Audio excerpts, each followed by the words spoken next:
God of War. It's a really fun game that's definitely worth your time, and today we'll just talk about 5 things that make it really fun to play. Welcome back. We're talking about God of War, and while I haven't completed the game, I've put some decent time into it, and I just wanted to put together a short video on what I really like about this game, and why you should really give it a go if you haven't already. For those of you who don't know, God of War is a single-player game and a reboot, I guess, of the original series that started back on the PlayStation 2 in 2005. This iteration has you fighting the Norse gods with your tag-along son named Boy. Well, that's not his real name, but it might as well be since I don't think Kratos actually says it, at least not yet. This game is a little different than the others, being more of story-driven. From what I really recall from the other 3 games, it was more of a hack and slash with a few story elements mixed in. This game also gives you a ton of options as you play through, not so much in the general outcome of the story, but what you do along the way. I would rank it up there with Horizon Zero Dawn, which is probably one of my favorite games in recent memory, at least until The Last of Us 2 anyway. Before we get into my list, remember, if there's something that you love that I leave out, put it in the comments down below. And if you've played God of War, what do you think of it? If you want to support this channel, there are several ways to do so. You can like, share, comment, subscribe, or support us on Patreon. Next week we'll be back to Battlefront 2, and then we'll be at Battlefront 2 until some other game comes out and takes my attention.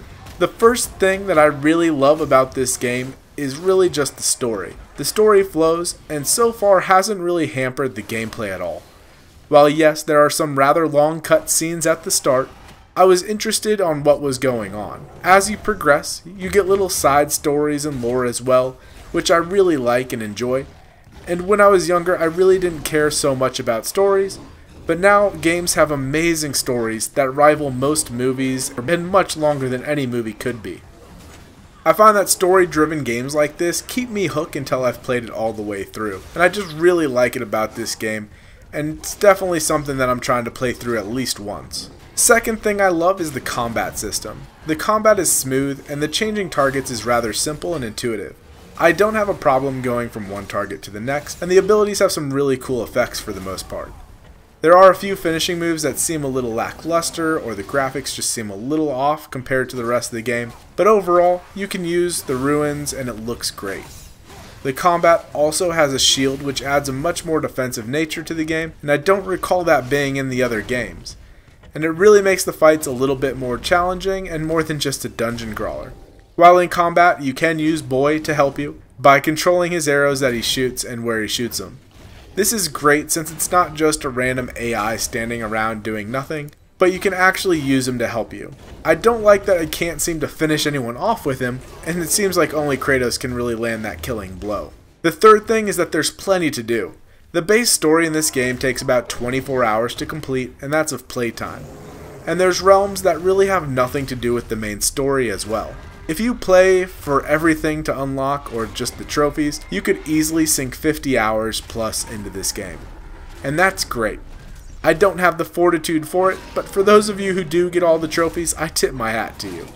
It's always nice to have options, and it does make the replay value stand out, since you can do different things each time you play through, or if you want, you can just do it all in one go and just play this game forever. Fourth, we have the graphics. This game is beautiful. Now, graphics don't make a game great, but when the game is already a ton of fun to play, it really adds icing on the cake. The environment is great, the models are great, just everything, for the most part, is great. There are some enemies in the game that do look kind of bland, but it is well designed, and the levels are fluid and fun to run around. Even though it's not fully open world, there are some places you just can't get, and trust me, I've tried. Even though it's more of a linear game, it doesn't really feel that way. And finally, we have the skills and the talents, as well as the armor crafting and just the menus in general. This always adds a new depth to the game, and while I'm not one to pour myself into every game's minute detail on how to best level or stock my character, in general I just pick things that I think look cool and just kind of go with it throughout the whole game. But if you want to dive deep into the game, you have the means to do so. You can upgrade, you can buy new armor, and the new armor will change the way you look. And the runes that are available you can switch out whenever you want depending on what you're fighting. This is great and gives games that replay value that everyone really wants, since you can play it a different way each time and get different items and try different runes throughout the entirety of the game. So I know this was rather short, but that's really all I have for today. I hope you guys have a wonderful day and a wonderful weekend, and I'll see you back in Battlefront next week.